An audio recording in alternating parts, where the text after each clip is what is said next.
Olá, boa noite. Eu sou o William Galvão e começa agora o Jornal da Justiça desta terça-feira, 30 de janeiro. Supremo Tribunal Federal vai decidir se o juiz pode condenar réu em ação penal mesmo após o Ministério Público se manifestar em favor da absolvição. Esse é um dos destaques de hoje e você acompanha também nesta edição. STF mantém condenação de ex-prefeito de município mineiro por desvio de verba pública e associação criminosa. Superior Tribunal de Justiça nega regime aberto a condenado por tráfico e homicídio. E ainda, Defensoria Pública do Rio de Janeiro aponta que delegacias do Estado estão descumprindo norma do Conselho Nacional de Justiça para o reconhecimento de pessoas.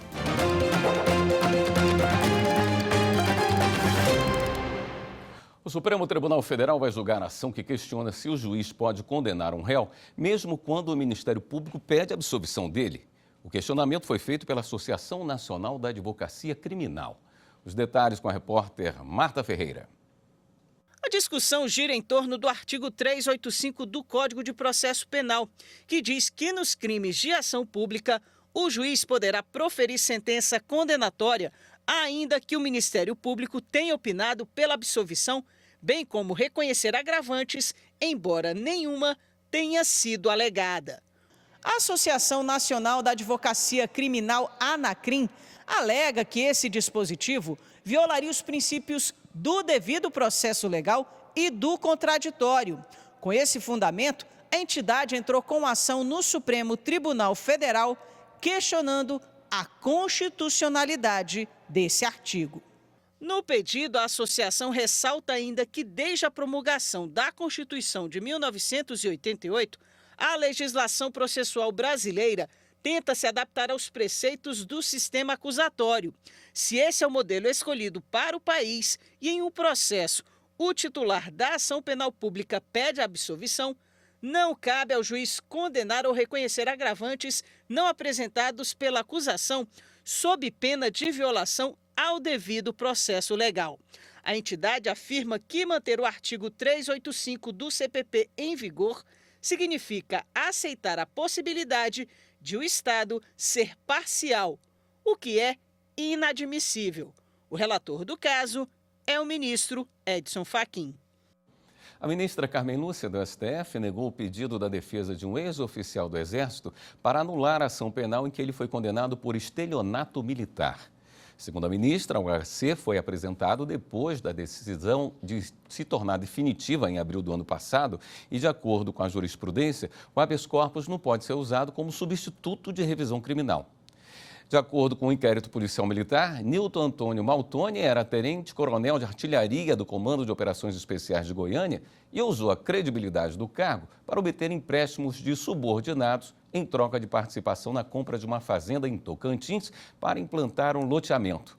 Mas os documentos usados para convencer as pessoas eram irregulares. No HC, a defesa alegava supostos vícios no inquérito, mas, para a Justiça Militar, o crime militar está configurado em razão das sérias implicações, como envolver oficiais da ativa em expediente e no local de trabalho a praticar e a sofrer estelionato. Maltoni foi indiciado por integrar organização criminosa e por crimes contra o sistema financeiro nacional. O ministro Alexandre de Moraes, do Supremo, negou o pedido do ex-prefeito de Januária, Minas Gerais, para anular a ação penal em que o político foi condenado por desvio de dinheiro. Acompanhe na reportagem de Carolina Chaves.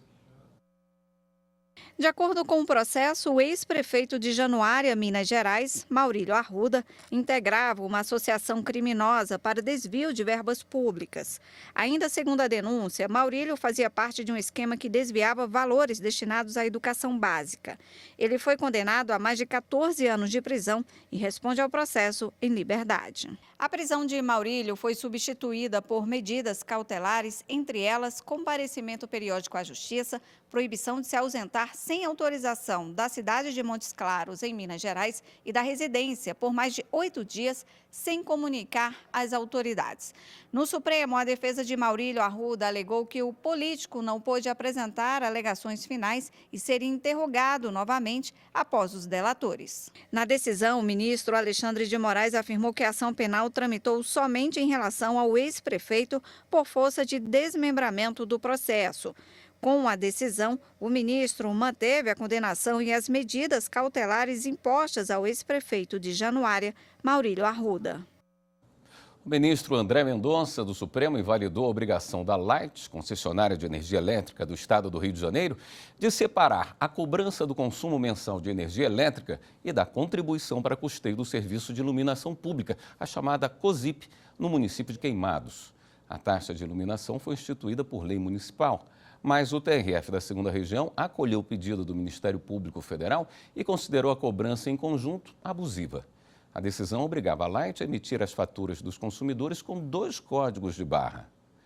A concessionária, o município e a ANEEL recorreram ao STF, alegando que o pagamento de tributos não é facultativo e que a Constituição Federal admite a cobrança da COSIP de pessoas físicas e jurídicas em conjunto com a conta de energia. Ao reformar a decisão, o ministro André Mendonça constatou que o entendimento do TRF2 contraria a orientação do Supremo sobre a constitucionalidade da criação, por lei municipal, de contribuição para custeio da iluminação pública e a cobrança na fatura de consumo de energia elétrica. O Tribunal de Justiça do Distrito Federal manteve a decisão que condenou o plano de saúde a custear a internação de um cliente. A reportagem é de Viviane Novaes. O paciente foi internado com pneumonia 154 dias depois de contratar a Apvida Assistência Médica. A operadora negou a cobertura. Alegou que o período de carência para internação previsto no contrato era maior, de 180 dias. O consumidor procurou a Justiça, que obrigou imediatamente o plano de saúde a autorizar e custear a internação do paciente. Agora, ao julgar o caso, o Tribunal de Justiça do Distrito Federal manteve a decisão por unanimidade. Segundo a 7ª Turma Civil do Tribunal, a cobertura é obrigatória em caso de urgência e emergência, mesmo que a assistência médica hospitalar oferecida pela operadora esteja sujeita a prazos de carência. Na decisão, a turma citou esta lei, a de planos e seguros privados de assistência à saúde.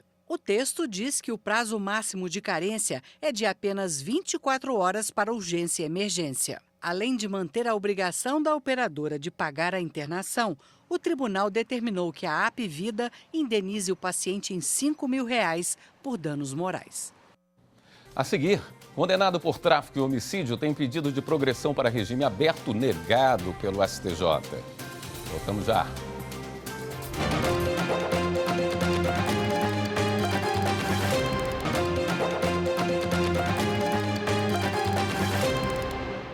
Em ação conjunta, a Polícia Federal e a Receita Federal apreenderam mais de 500 quilos de cocaína em Santa Catarina. As informações com Alessandra Castro.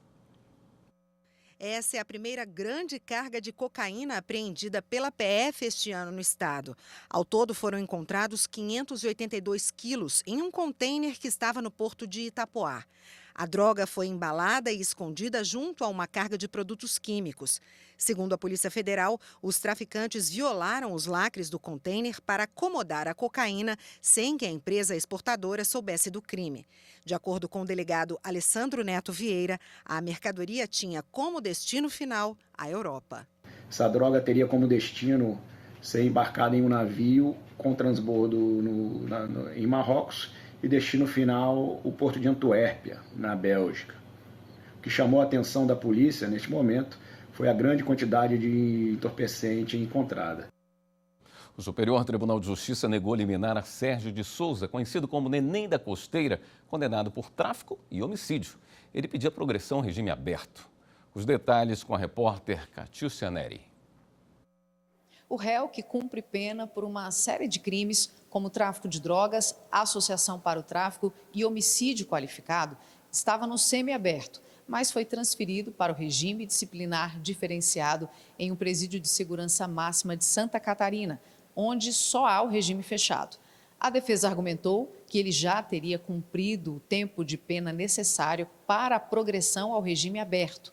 Mas, mesmo assim, o benefício foi negado pelo juízo da execução penal. o que motivou a impetração de habeas corpus no Tribunal de Justiça de Santa Catarina.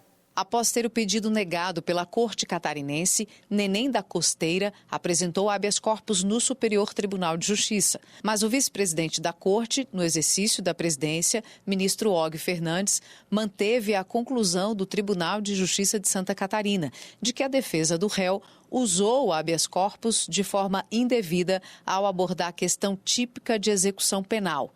O vice-presidente ressaltou ainda não ter identificado a ocorrência de constrangimento ilegal. As alegações da defesa ainda serão analisadas pela 5ª turma no julgamento definitivo do habeas corpus, sob a relatoria do ministro Reinaldo Soares da Fonseca. Vira e mexe, ficamos sabendo de casos de pessoas presas injustamente. Um dos motivos é o reconhecimento dos suspeitos feito com base apenas em fotos, o que pode levar ao erro. Apesar do Conselho Nacional de Justiça estabelecer parâmetros para o reconhecimento de pessoas, um estudo da Defensoria Pública do Rio de Janeiro mostra que as delegacias do Estado não estão cumprindo a resolução. Quem traz mais detalhes sobre o assunto é o repórter Pablo Lemos. As delegacias do Rio de Janeiro ainda fazem o reconhecimento de suspeitos com base em fotografias, muitas vezes retiradas de álbuns de investigados e rede social, segundo o relatório da Defensoria Pública do Rio de Janeiro. O levantamento mostra que dos 109 inquéritos policiais analisados de dezembro de 2022 a junho de 2023, o reconhecimento com base unicamente em fotos foi utilizado em mais de 80% dos casos. O próprio CNJ editou a resolução 484, que determina várias diretrizes. Em regra, esse reconhecimento deve ser pessoal, em sala própria, onde várias pessoas com características iguais devem ser colocadas ao lado do suspeito. A proposta do relatório da Defensoria do Rio foi identificar em que medida as mudanças de entendimento sobre o reconhecimento de pessoas impactaram a realidade nas delegacias de polícia e nos processos judiciais. Mas pelos dados, parece que pouca coisa mudou. E tem mais, o estudo aponta que a maioria das pessoas reconhecidas dentro deste modelo são negras ou pardas, o que demonstra que há, de fato, uma questão racial envolvendo o tema. Além de caracterizar uma insegurança na questão da identificação, nós não podemos aceitar que este racismo possa ocorrer. E esse procedimento é absolutamente rechaçado, não só de forma do ponto de vista da resolução do CNJ, quanto também do ponto de vista social e jurídico. Em São Paulo, o Ministério Público Federal pediu na Justiça que seja suspenso o licenciamento ambiental para um megaprojeto de termoelétrica. Márcio Fontinelli. Ao analisar o projeto de construção da termoelétrica em Caçapava, no interior de São Paulo, o Ministério Público Federal identificou uma série de problemas que poderão ser causados pela obra, como danos climáticos e a grande possibilidade de afetar o abastecimento de água à população que mora na região. Além disso, considera que o prazo de 2 semanas dado pelo IBAMA para que a sociedade avalie os estudos de impactos e participe da audiência pública é insuficiente, já que o relatório tem mais de 1.500 páginas. Mais do que reavaliar esses pontos, na Justiça, o MPF pede que a licença ambiental cedida seja suspensa, pelo fato de terem sido apresentados documentos com prazo de legalidade vencidos. A 3ª turma do Tribunal Superior do Trabalho rejeitou o exame de recurso da Companhia Energética de Pernambuco, que cobrava o pagamento de honorários advocatícios do Sindicato dos Trabalhadores nas Indústrias Urbanas no estado de Pernambuco. Repórter Samanta Flor. A finalidade da ação proposta pela entidade sindical era obter na Justiça o pagamento de diferenças salariais por suposto cálculo incorreto do adicional de periculosidade. O Juízo de Primeiro Grau e o Tribunal Regional do Trabalho da 6ª Região em Pernambuco negaram o pedido ao concluírem que a empresa havia comprovado o pagamento da parcela e que o sindicato não teria apresentado provas das ilegalidades. Contudo, o sindicato não foi condenado a pagar honorários advocatícios pela perda da causa. A companhia recorreu ao Tribunal Superior do Trabalho. O relator do caso na terceira turma foi o ministro José Roberto Pimenta. Ele explicou que os honorários advocatícios são devidos pela chamada sucumbência, ou seja, perda da ação, sempre que o sindicato reivindicar direito próprio. Porém, neste caso, a atuação ocorreu em nome das pessoas representadas pelo sindicato. É uma substituição processual típica, aceita pelos tribunais trabalhistas. Não se trata de postulação de direito próprio em nome próprio. Não houve comprovação de má-fé do sindicato autor em quaisquer das pretensões deduzidas em juízo. Então, aqui não há como impor realmente o ônus de arcar com honorários advocatícios. A decisão foi unânime. A empresa apresentou recurso extraordinário para que o processo seja analisado pelo Supremo Tribunal Federal. O Tribunal Regional Federal da Primeira Região manteve decisão que obriga o pagamento de empréstimo contratado por cliente que faleceu. O valor deve ser descontado dos bens deixados por ele. As informações com Marco Feitosa. De forma unânime, a 10ª turma do Tribunal Regional Federal da Primeira Região decidiu que um contrato de empréstimo consignado não se extingue com a morte de quem contratou o empréstimo. A família de quem tomou o empréstimo alegou que, como a Lei 1046 de 1950 determina que a dívida seja extinta em caso de morte do usuário não for revogada, ela deveria ser aplicada nesse caso. Além disso, como a Lei 10.820 de 2003 não determina explicitamente o que acontece com a dívida em caso de morte do usuário de crédito consignado, a dívida deveria ser revogada. Mas após examinar o processo, o relator, o juiz federal convocado Pablo Baldivieso, observou que, como o contrato de empréstimo em questão não inclui qualquer cobertura de seguro para o falecimento do mutuário, o resultado é que a herança responde pela dívida e que, inclusive, o vencimento da dívida é antecipado. No próximo bloco, a gente fala sobre a nova carteira de identidade. Até já.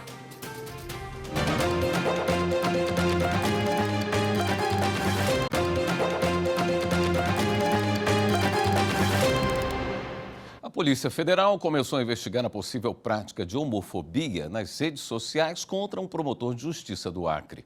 O pedido foi feito pelo Ministério Público Federal, como explica o repórter Márcio Fontinelli.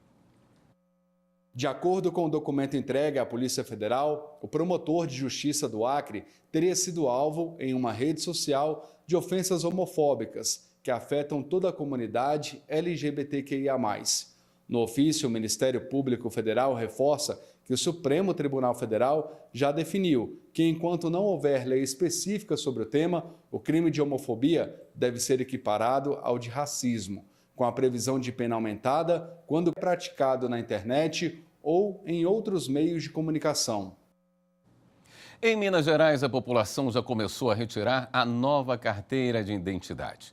Nesse novo documento nacional, o cidadão poderá incluir os números de todos os demais documentos pessoais. Confira na reportagem de Kátia Matos. Os brasileiros têm até o ano de 2032 para fazer a nova carteira de identidade nacional. Muita gente já se adiantou. Mara quer trocar rápido para o novo documento. A gente pode colocar toda a documentação que a gente quiser agora, até o título de eleitor. Só a carteira de identidade, tudo resolvido. Não corre risco de perder mais nada. Nem carteira de motorista, nem documento nenhum mais. Aqui na unidade de atendimento integrado da Praça 7, em Belo Horizonte, são emitidas em média 700 novas carteiras de identidade por dia. A maioria faz o agendamento online. Na data programada, vem com a documentação exigida. Quem não tem acesso à internet pode agendar na própria unidade. O cidadão ele pode entrar direto no site, que é o www.mg.gov.br/agendamento. Ele pode também pelo app MG Cidadão ou aqui na unidade direto nos totens de autoatendimento. São exigidos o CPF, a certidão de nascimento ou de casamento, com averbação se houver divórcio. O documento tem que ser original. Para quem não tem CPF, o cadastro é solicitado pelos atendentes junto com a nova carteira de identidade. Agora, o CPF será o único número de identificação dos brasileiros. Com isso, evita fraude, porque antes era possível uma pessoa tirar carteira de identidade em cada unidade da federação com números diferentes, né? Cada unidade com um RG diferente. Agora, com o padrão nacional, o número que é o CPF, é uma numeração única para todo o estado. Então, isso facilita também a integração de todas as áreas do governo. A emissão da nova carteira é de graça e o documento fica pronto em cerca de 15 dias e é enviado pelos Correios. O cidadão vai ter as duas modalidades, a identidade impressa e a versão digital. Todas as duas têm o mesmo prazo de validade. 5 anos para quem tem idade entre 0 e 11 anos e 10 anos para quem tem de 12 a 59 anos de idade. As pessoas com 60 anos ou mais não vão precisar de renovar a carteira. Se a pessoa quiser, ela pode incluir na nova carteira de identidade outros documentos, como o título de eleitor, a carteira de motorista, a identidade funcional, a carteira de trabalho e o certificado militar. O tipo sanguíneo também pode ser incluído na nova identidade. E já está programada para a segunda semana do mês de maio a campanha nacional de registro civil. A iniciativa é voltada para pessoas em situação de vulnerabilidade social. Quem ainda não tiver o documento vai poder fazer, inclusive o CPF e a certidão de nascimento. Uma forma de resgatar a cidadania dessa parte da população. A campanha do registro é de suma importância exatamente para poder dar àquela pessoa vulnerável a documentação que com ela conseguirá ter acesso a outros direitos, né? Possibilitando acesso a algum benefício do INSS, a algum programa do governo. Voltar ao mercado de trabalho. Então, são documentos que resgatam a cidadania e a dignidade da pessoa. E foi pensando na cidadania do Antônio, de 1 ano e meio, que Marcilene já providenciou a identidade nacional do filho. Eu acho importante, né, para que ele já tenha os documentos dele desde novo, para que tudo que a gente possa fazer ele já esteja, né, tudo documentado. Acho que é importante a identidade dele, né? A auditoria interna do Tribunal de Justiça de Mato Grosso começou a aplicar um modelo de capacidade voltado para o setor público. E a Escola dos Servidores será a primeira a ser auditada nesse novo modelo. Repórter Laura Meirelles conta como vai funcionar. O Poder Judiciário de Mato Grosso está melhorando os processos de trabalho para aumentar a qualidade dos serviços prestados ao cidadão. A Coordenadoria de Auditoria Interna está com uma nova metodologia conhecida como IACM, voltada especialmente para o setor público, que realiza um mapeamento de risco das áreas auditadas e propõe soluções integradas. O projeto piloto está sendo desenvolvido na Escola dos Servidores. A auditoria está trazendo uma nova modalidade de trabalho, onde a gente vai medir com maior precisão as nossas ações de trabalho e instalar depois nas outras coordenadorias. O ganho é institucional, ele vem em nível de poder judiciário, porque a integração com as áreas se torna muito maior. A gente faz um trabalho mais sistêmico. E por que a escola do servidor? Porque a escola envolve todas as outras áreas. Todas as áreas do Tribunal de Justiça, do Poder Judiciário, elas vêm até a escola solicitar uma capacitação, participar de uma capacitação. Então a gente consegue, dentro da escola, perpassar por todas as outras áreas, todos os outros projetos das áreas envolvidas dentro do Tribunal de Justiça. A auditoria trabalha alinhada com o planejamento estratégico da instituição e, neste novo modelo, os auditores conhecem de perto como é o fluxo de trabalho nos departamentos para então começar a apontar soluções para os problemas encontrados. O gestor, ele é a pessoa mais indicada para falar dos seus controles, dos riscos. Então a gente vai junto com a nossa forma de atuação, tentar um trabalho mais parceiro, buscar soluções conjuntas para melhorar os processos, agregar mais valor aos trabalhos que são desenvolvidos no Poder Judiciário. Não tem o objetivo de melhorar, levar a 100% aquela instituição, mas dar algum passo no caminho desejado, no caminho que se pretende para aquele órgão, para aquele setor. Esta edição do Jornal da Justiça fica por aqui. Obrigado pela companhia. Até amanhã.